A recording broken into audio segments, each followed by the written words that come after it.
Bienvenue dans ce premier magazine de Mountain Bike Spirit. Aujourd'hui, nous sommes en compagnie de Laurent, moniteur MCF. Salut Sylvain, je suis très heureux de t'accueillir dans ce site merveilleux du fer à cheval.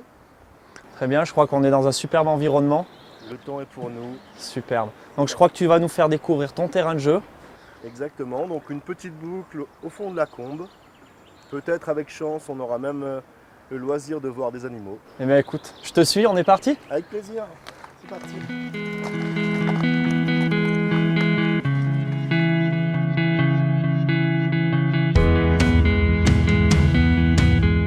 Le cirque du fer à cheval est un immense amphithéâtre calcaire de 5 km dont les falaises peuvent atteindre les 700 mètres de hauteur. C'est le plus grand cirque montagneux alpin. Vous pouvez comme nous le découvrir à VTT en longeant le Gifre jusqu'au fond de la combe. Ah Laurent, ça y Oui, est, en effet. je vois qu'on rentre dans la réserve naturelle. Oui, à partir de ce point-là, donc petite réglementation. Le VTT est autorisé jusqu'à 11h le matin. Et on peut revenir en soirée à partir de 17h30. Ok. Un petit passage à guet. On va passer à l'enroulé, donc c'est-à-dire qu'on pédale régulièrement, on ne s'arrête pas.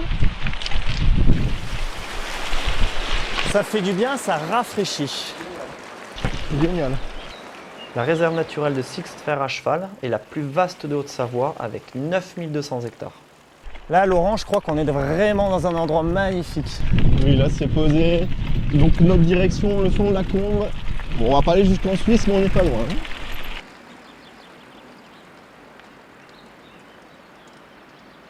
Tiens Sylvain, on va s'arrêter là. Je voudrais te montrer quelque chose. Ok. Voilà. Ah bah super, regarde. Ah ouais, j'aperçois les randonneurs là-haut.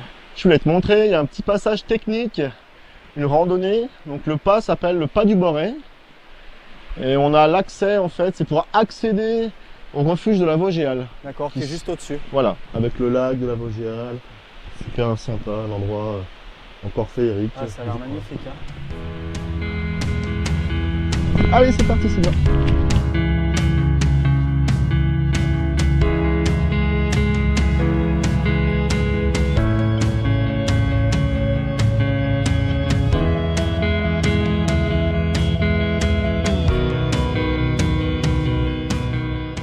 Donc là Sylvain, on va pas tarder à rentrer dans une partie un peu plus technique. Alors, ce que je te propose tout de suite, Laurent, c'est qu'on va rejoindre notre séquence pilotage dédiée à la position de base de façon à aborder toutes ces parties. Ok. Comme vous le savez, le VTT se pratique sur des sols irréguliers, voire chaotiques. Il va falloir être capable d'amortir les chocs et non pas les subir. Pour cela, je vous propose tout de suite de rentrer dans les détails.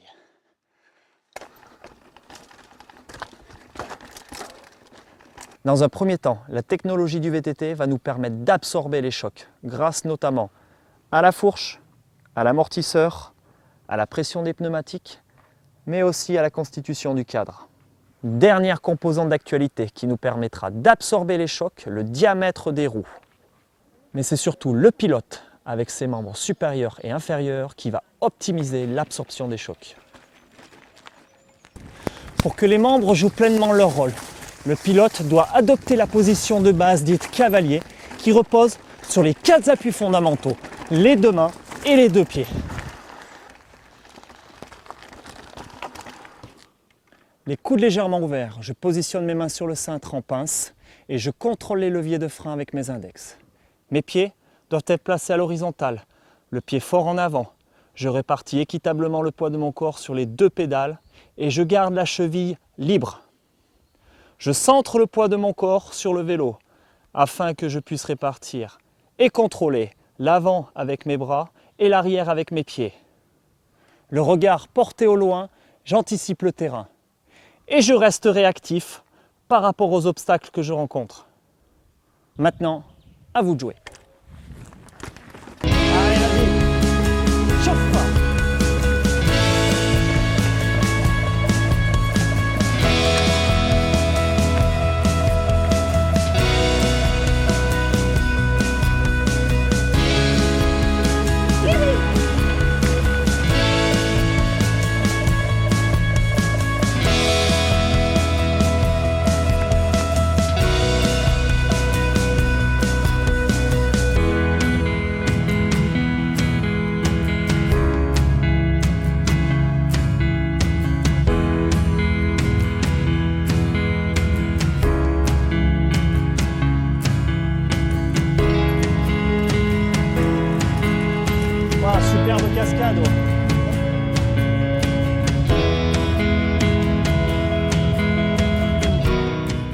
on avance, plus ce décor féerique ravira les contemplatifs. Prenez le temps d'apprécier la diversité du paysage. À cette période, on compte plus d'une trentaine de cascades jaillissant des parois.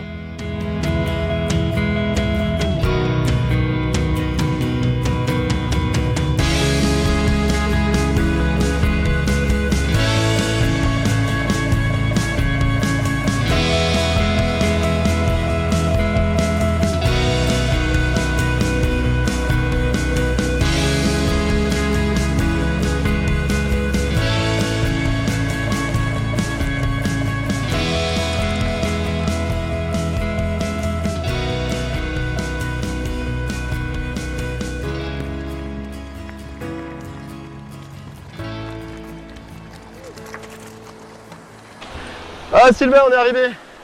On est arrivé au bout du monde. Magnifique. Donc l'appellation, le fond de la vallée, on appelle ça le bout du monde. Ok. C'est magnifique. Et tu as la Suisse, donc France-Suisse.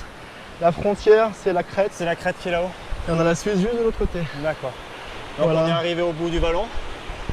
On va repartir où du coup pour rentrer? Bah, la meilleure option, je pense, c'est de passer la rivière par le petit pont de Singe et on fait la boucle. Ok. On redescend rive gauche. Rive gauche. Eh bien écoute, je Voilà. te suis.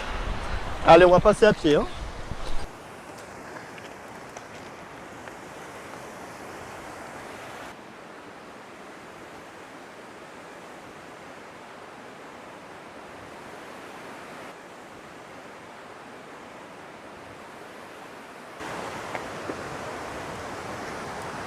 Ok Sylvain, super. Donc maintenant je te propose, on fait la descente Ouais. jusqu'au point de départ. Sans problème. Par contre, tu vois, par rapport aux sollicitations du terrain, moi je te propose de regarder la séquence mécanique pour mieux vérifier son vélo avant de partir. On va commencer par la première des choses, on va dire vérifier les poignées, voir si elles sont bien vissées. Donc on va... Je vérifie, je suppose que les bouchons soient bien là.